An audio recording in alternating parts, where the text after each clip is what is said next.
भागोर पीठ बाबा सत्यनाथ मठ कादीपुर सुल्तानपुर में चल रहे त्रिदिवसीय अवधूत देखना पर्व के दूसरे दिन मकर संक्रांति के पावन पर्व पर शिव पंचाक्षरी जाप के बाद पीठाधीश्वर परम पूज्य गुरुदेव कपाली जी महाराज की पूजन आरती हुई, जिसमें देश विदेश से सहस्त्रों की संख्या में श्रद्धालुओं ने उपस्थित होकर महाराज जी की आरती करके आशीर्वाद लिया।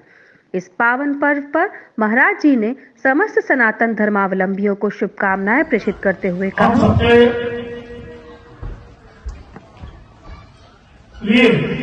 समस्त सनातन धर्मावलंबियों के लिए यह विशिष्ट संक्रमण का पर्व है, जब हमारे प्रत्यक्ष देवता सूर्यदेव, जिनसे जीवन की उत्पत्ति है, जिनसे हमारे जीवन का संचलन है, जिनकी वजह से वृक्ष बढ़ते हैं, जिनकी वजह से अनाज पकता है, जिनकी वजह से अंकुरण होता है, भगवान सूर्य पृथ्वी के पूर्व नजदीक आना शुरू करते हैं।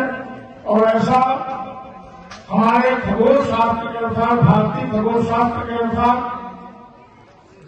मकर राशि में घटित होता है, इसलिए आज के दिवस को हम लोग मकर संक्रांति कहते हैं।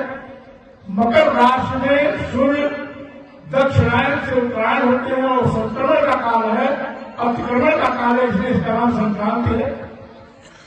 और हम लोग जिस समय अहमद शाह अफगानी का आक्रमण भारतवर्ष में हुआ, तारक नाथमल बहुत बड़े मल्ल योद्धा थे, संत थे, सन्यासी थे, गुरु गोरखनाथ जी के शिष्य थे। उन्होंने तमाम मगा बैरागियों, सीताराम सन्यासियों सबको एकत्रित करके फौजों का नेतृत्व करना प्रारंभ किया। और आज के दिन एक निर्णायक लड़ाई हुई, जिसमें एक ही बार अहमद शाह अफगानी पूरे भारत में हारा था। और वो किससे हारा था? सन्यासियों से हारा था, उनकी सम्मिलित सेनाओं से हारा था। इसलिए संपूर्ण जनमानस इसको उत्तर भारत से दक्षिण भारत में उत्तर पर्व के रूप में मनाता है। कहीं पोंगल, कहीं लोहड़ी, कहीं खिचड़ी, कहीं मकर संक्रांति। तो इसमें खिचड़ी का क्या महत्व है, मैं दो लाइन में इसका पुष्प प्रकाश डालूंगा। योद्धाओं के लिए बैठे योद्धाओं के लिए पौष्टिक भोजन की आवश्यकता होती है। जो आप जानते हैं, हम सभी जानते हैं कि रण क्षेत्र में ईंधन, बर्तन और समय तीनों का अभाव होता है।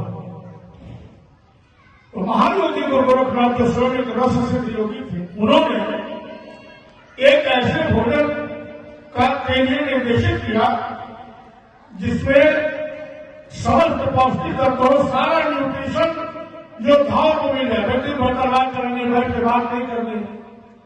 तो ऐसा भोजन चाहिए इसमें सारे पौष्टिक गुण हो, सारा न्यूट्रिशन उपलब्ध हो। इसके लिए मसाले भी हैं, सब्जियां भी हैं, चावल भी है।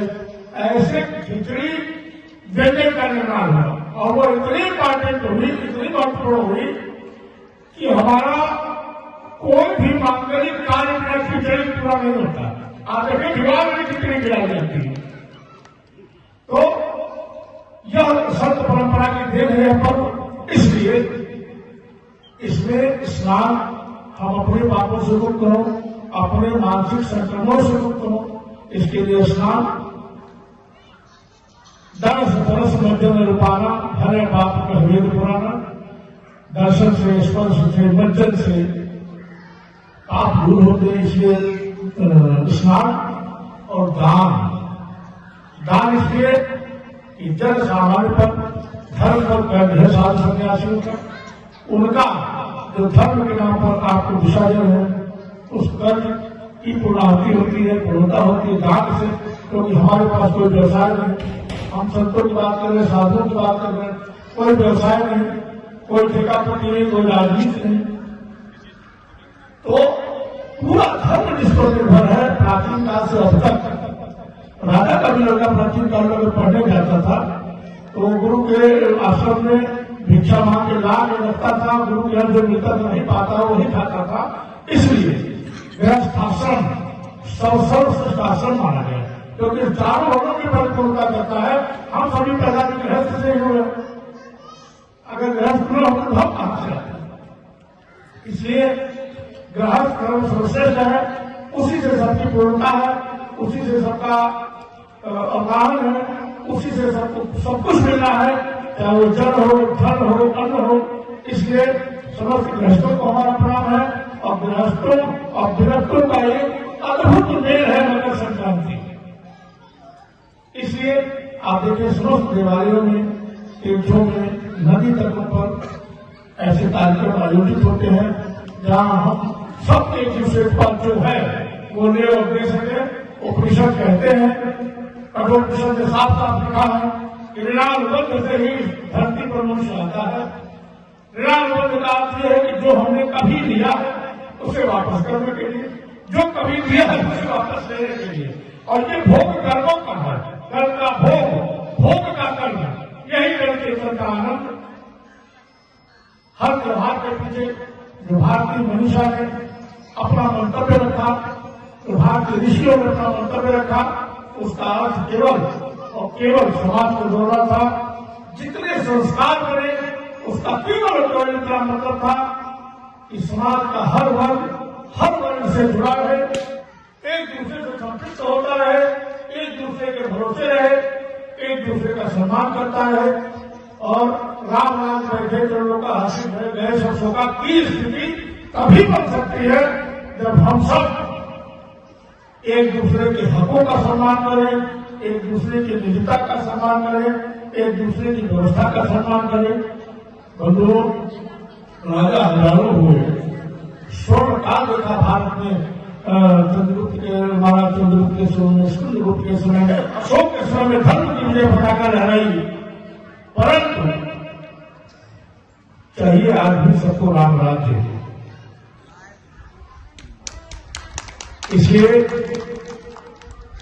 अगर जीवन को जीना है, व्यक्तिगत स्तर पर अपने आप को समझना है, तो मानस, वाल्मीकि रामायण या योग है, भगवान राम के चरित्र का अवगाहन करना होगा। और अगर समाज को लेकर चलना है तो भगवान श्री कृष्ण के चरित्र का अवगाहन करना होगा। इन्हीं शब्दों के साथ हर को प्रणाम, सबको प्रणाम। जय सिया राम, जय सिया राम, जय सिया राम।